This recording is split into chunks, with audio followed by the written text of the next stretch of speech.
Hey there, it's Dr. Tom with EBM Fitness Solutions, and we're going to break down shoulder and neck pain when you're pressing overhead.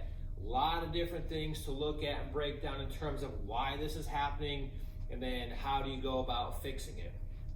So let's get into the first part, that overhead pressing is not inherently dangerous. It's perfectly fine to do. There are a bunch of reasons why it can be painful for a lot of different people, but in and of itself, overhead pressing is fine.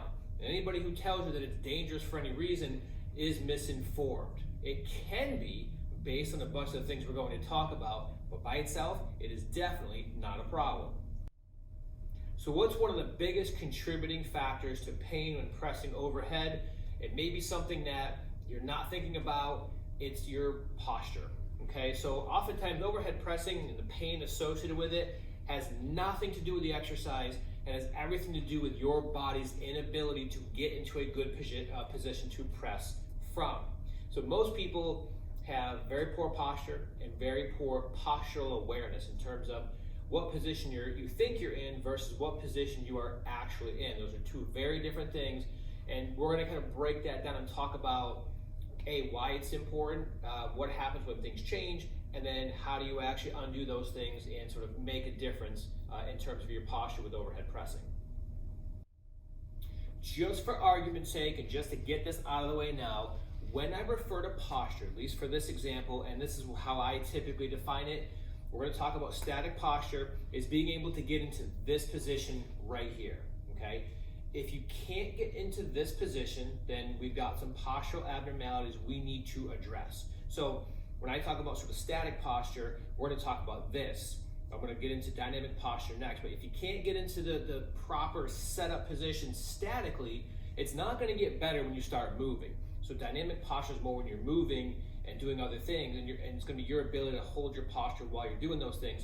Static posture is literally being able to go up against the wall. Can you stand there? Can you get into that position? And then we kind of move from there. We'll talk about dynamic posture.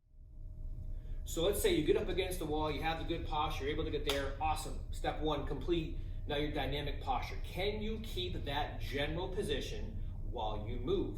For this example, and sort of what we're talking about here, it's overhead pressing, but in reality, if you get into that position, you can't hold it when you walk or when you squat, when you lunge, deadlift, push up, overhead press, then there are going to be problems. They may not plague you right away, but I can promise you they will at some point. So dynamic posture is your ability to take this position, right, up against the wall, good posture, good setup, and then do things without losing this posture. Now, it doesn't mean that you have to be a robot, and it doesn't mean that you can't move out of this to some degree, but generally speaking, you're going to maintain and hold that position while you're doing your overhead pressing. That's what we're going to refer to when I'm talking about static posture, dynamic posture. It's going to come back to that position. Can you get into it statically? That's the first thing. And then can you maintain it dynamically as you start moving around doing the overhead press?